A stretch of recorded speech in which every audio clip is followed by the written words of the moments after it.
Hello friends, मैं विनय निर्भीक। Friends, आपका एक बार फिर से हमारे चैनल पर स्वागत है। तो friends, RRB, NTPC and group D exam latest update नहीं, बिग ब्रेकिंग अपडेट। जी हाँ फ्रेंड्स, बिग ब्रेकिंग अपडेट। जैसा कि मैं आप लोग से कह रहा था लगातार कि आप लोग अगर प्रयास करेंगे तो जो एनसीईआरटी है वो भी चेंज हो सकता है। तो फ्रेंड्स, फाइनली वही हुआ जो मैं आपसे लगातार कह रहा था, यानी कि ग्रुप डी एग्ज़ाम जो है अब एनसीईआरटी नहीं कराएगा, जिसके लिए आप लोग लगातार परेशान थे। मैं आप लोग से बोल रहा था कि अपने लेवल पर प्रयास करते रहें। जैसे कि आपको मालूम होगा कि जैसे रिवाइज रिजल्ट को लेकर हुआ था, मैं आपसे तब भी बोला था कि आप लोग प्रयास करेंगे तो यहाँ भी सफल होंगे। तो यहाँ भी ऑलमोस्ट आप 90% सफल हो चुके हैं, सक्सेस हो चुके हैं। मैं आपको जो तरीका बताया था, मैं आपसे बोला भी था उस टाइम भी लगातार कि आपको ऑनलाइन कैंपेन के भरोसे नहीं बैठना है, क्योंकि इससे आपको कोई फ़ायदा नहीं होने वाला है। जो भी होगा फिजिकल प्रोटेस्ट ही होगा, क्योंकि रेलवे फिजिकल प्रोटेस्ट की भाषा समझता है। लेकिन थोड़ा सा फिजिकल प्रोटेस्ट में 1-2% मिस्टेक हुआ। मिस्टेक ये हुआ है जो एक दो जगह आगजनी हो गई, ट्रेन में आग वगैरह लगा दिए गए, ये बिल्कुल नहीं करना था। बाकी फिजिकल प्रोटेस्ट अपनी जगह बहुत सही हुआ है, क्योंकि फिजिकल प्रोटेस्ट फ्रेंड्स हमारा अधिकार है, संवैधानिक अधिकार है, कॉन्स्टिट्यूशनल राइट है, जिसे कोई रोक नहीं सकता है। लेकिन अगर हम अपने अधिकार के दायरे में रहकर ही कोई काम करें तो वहाँ पे थोड़ा सा मिस्टेक हुआ था। तो 4 कैंडिडेट्स के ऊपर एफआईआर हुआ और जेल भी चले गए हैं, ठीक है। तो वहाँ मिस्टेक हुआ था, मिस्टेक उन्होंने किया था, किसके कहने पर किया था ये नहीं मालूम है। और उसके साथ साथ 6 टीचर्स पर भी एफआईआर हुआ, आप लोग को मालूम है। तो कुछ टीचर्स गायब भी हैं अभी, तो वो अलग मैटर था। लेकिन फ्रेंड्स, ये समझ लीजिए कि जो ऑनलाइन कैंपेन आप लोग चलाते हैं, इससे कभी कुछ होता नहीं है, जिसके बारे में पिछले 2-3 साल से लगातार कह रहा हूँ। और आप देखे भी हैं, क्योंकि ग्रुप डी एग्ज़ाम के लिए आप ऑलमोस्ट 2-2.5 साल से कैंपेन चला रहे थे, लेकिन कभी भी रेलवे ने आपके कैंपेन पे कोई जवाब नहीं दिया। और जब उसको डेट देने का मन किया तो फिर दे दिया फरवरी में एग्ज़ाम कराएंगे। और मैं तब भी बोला था कि डेट ये लोग देंगे फरवरी का, लेकिन एग्ज़ाम नहीं कराएंगे, ठीक है। तो डेट इन्होंने फरवरी का दिया भी था, आप लोग मेरा पुराना वीडियो चेक कर सकते हैं। मैं बोला था कि एग्ज़ाम अभी नहीं हुआ, कितना भी कैंपेन चला लो, क्योंकि इस कैंपेन का कोई फ़र्क पड़ने वाला नहीं है। अगर इन्हें एग्ज़ाम कराना होगा तो फरवरी में करा सकते हैं, बट वो भी चांसेस कम है। यानी कहा था मतलब डेट तो दे देंगे बट कराना मुश्किल है। तो वही हुआ था फ्रेंड्स, फरवरी में लोग ग्रुप डी का भी एग्ज़ाम डेट दे दिए, एनटीपीसी सीबीटी 2 का भी एग्ज़ाम डेट दे दिए, यहाँ तक रिजल्ट का भी जनवरी में डेट दे दिए थे। और रिजल्ट दिए भी थे 15 जनवरी, जो बोलते 15 जनवरी रिजल्ट दे देंगे, तो 15 जनवरी तक रिजल्ट दे भी दिए थे। लेकिन मैं वहाँ भी आपसे क्या बोला था फ्रेंड्स, वहाँ भी बहुत से लोग अफवाह फैला रहे थे रिजल्ट को लेकर के कि सीबीटी 1 रिजल्ट सितंबर में ही आ जाएगा। कोई कहता सितंबर 15 तक, सितंबर 20 तक, सितंबर लास्ट वीक,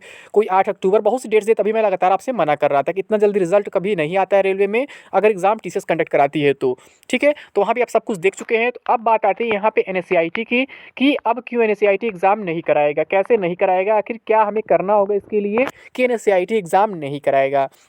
तो फ्रेंड्स, आपको जो मौके मिले हुए हैं अभी अपने कंसर्न्स और सजेशन वगैरह सेंड करने के लिए, आप उनका फ़ायदा उठाओ और अपने सजेशंस और कंसर्न्स में ये बात मेंशन करो कि एनएससीईआरटी को एग्ज़ाम नहीं मिलना चाहिए, क्योंकि ये एक करप्ट कंपनी है, ये कई स्टेट्स में बैंड है, आप कैसे इससे एग्ज़ाम करा सकते हैं। और इसके अलावा बहुत सी कंपनीज़ हमारे इंडिया में पड़ी हुई हैं जो एग्ज़ाम करा सकती हैं एकदम स्मूथली, बिना किसी प्रॉब्लम के।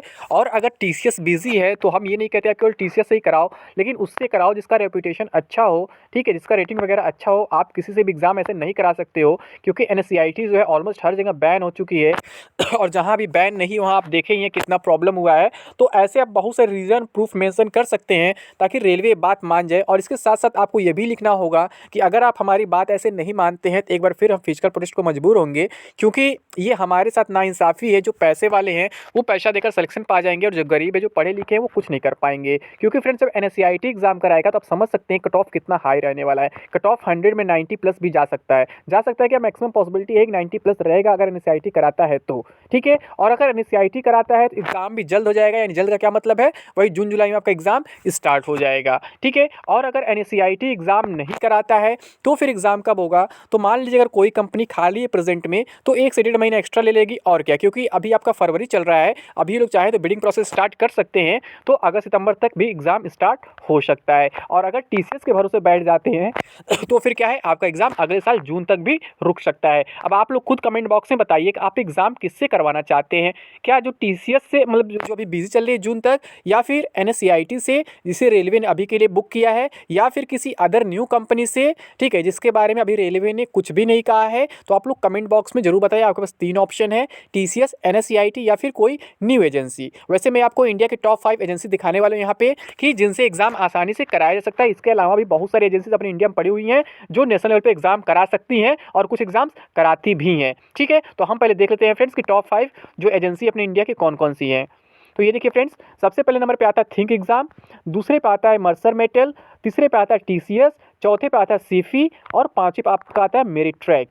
ठीक है, इसमें कहीं भी आप देख सकते हैं एनएससीआईटी का नाम नहीं, जो टॉप 5 एग्जाम क्रेडिट एजेंसी अपने इंडिया की, सबसे ऊपर थिंक एग्जाम आता है। तो अगर आप लोग चाहें तो थिंक एग्जाम का भी डिमांड कर सकते हैं कि थिंक एग्जाम से हम अपना एग्जाम कंडक्ट करवाना चाहते हैं। ठीक है और यहाँ पर मर्चेंट मेटल भी है सेकंड पोजीशन पे, टीसीएस थर्ड पोजीशन पे है, जो इस समय पूरे इंडिया में कब्जा जमा चुका है। बैंकिंग एग्जाम्स वही करा रहा है, एसएससी एग्जाम्स वही करा रहा है, रेलवे के एग्जाम्स वही करा रहा है। ठीक है, और जो सीफी है पहले एसएससी एग्जाम्स कराता था, लेकिन इस सीफी थोड़ा सा प्रॉब्लम क्रिएट हो गया था जब पेपर आउट वगैरह हो गए सीजीएल 17 के, तो एसएससी ने क्या किया, सीफी को बैन कर दिया। तो एसएससी भी तब से टीसीएस के ही अंडर में आ गया है, एसएससी के सारे एग्जाम्स टीसीएस ही कंडक्ट कराती है। फिर इसके बाद आपका मेरिट ट्रैक है। ठीक है, तो हम सीफी को कभी नहीं कहेंगे सीफी से आप एग्जाम करवाने की डिमांड करें। आपके पास उसके अलावा बहुत सारे ऑप्शन है, भले टॉप 4 में आ रहा है, मतलब 4th रैंक पे, लेकिन फिर भी सीफी का प्रूफ मिल चुका है एसएससी सीजीएल 2017 में। तो हम ऐसा कभी नहीं कहेंगे कि आप लोग इसके भरोसे बैठो। हाँ, लेकिन थिंक एग्जाम वाकई बेस्ट है और टीसीएस तो बेस्ट है, आप लोग जानते ही, आप लोग एग्जाम्स दे रहे हैं टीसीएस के तो मालूम है। इसके अलावा मर्चेंट मेटल भी है, मेरिट ट्रैक भी है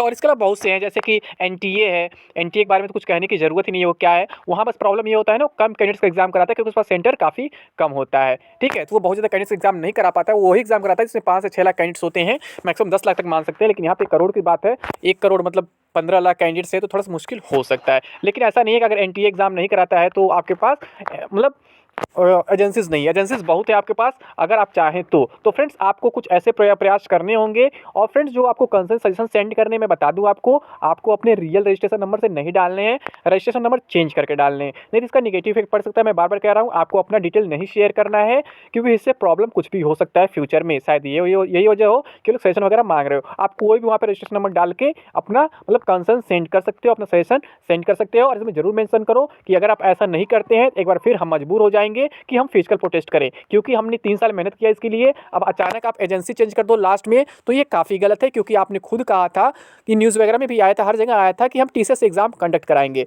लेकिन जब एग्जाम आप ही पोस्टपोन किए हैं और आपके पोस्टपोन करने की वजह से एजेंसी चेंज करना पड़ रहा है, तो फिर आप टीसीएस एनएससीआईटी को क्यों दे रहे हैं। मैं मान रहा हूँ टीसीएस बिजी है, 1 साल तक एग्जाम नहीं हो सकता है, उसके अलावा बहुत सारी एजेंसीज हैं अपने कंट्री में जो एग्जाम कंडक्ट करवा सकती हैं। अब आप ये लॉजिक ना देना वहाँ पे कि एनएससीआईटी सेकंड पोजीशन चला था बिडिंग प्रोसेस में। ठीक है, ये बात भी आपको मेंशन करना पड़ेगा किसी भाषा में, क्योंकि ये लोग मतलब ये रीजन दे सकते हैं ना कि टीसीएस बिजी हो गई तो एनएससीआईटी सेकंड पोजीशन पे थी, इसलिए हम एनएससीआईटी को दे दिए। तो ऐसा नहीं है फ्रेंड्स, एनएससीआईटी के अलावा भी आपके पास ऑप्शन है। ठीक है, आप थोड़ा सा अपना रूल रेगुलेशन थोड़ा सा मतलब ऐसा करो, कंफर्टेबल करो बाकी एजेंसीज के लिए, ताकि वो भी आपका एग्जाम जो है ले सके, कंडक्ट करा सके। तो आपको बहुत सारी एजेंसीज मिल जाएंगी, केवल एनएससीआईटी ही नहीं है आपके पास। तो ऐसे अगर आप अपनी सारी बातें रखेंगे और उसमें वार्निंग भी लिखेंगे कि अगर आप ऐसा नहीं करते तो हम फिर मजबूर हो जाएंगे फिजिकल प्रोटेस्ट के लिए, तो आपकी बातें जरूर मानी जाएंगी। और फिर उसके बाद क्या हो जाएगा, तब आपका ग्रुप डी एग्जाम एनएससीआईटी नहीं कराएगा और कोई नई एजेंसी करा लेगी, या हो सकता है टीसीएस के लिए रुक जाए 1 साल तक, कुछ भी हो सकता है। जब आप 3 साल वेट कर सकते हैं तो 1 साल भी क्यों नहीं वेट कर सकते हैं। बहुत मतलब आपका फायदा होगा, नुकसान नहीं होगा,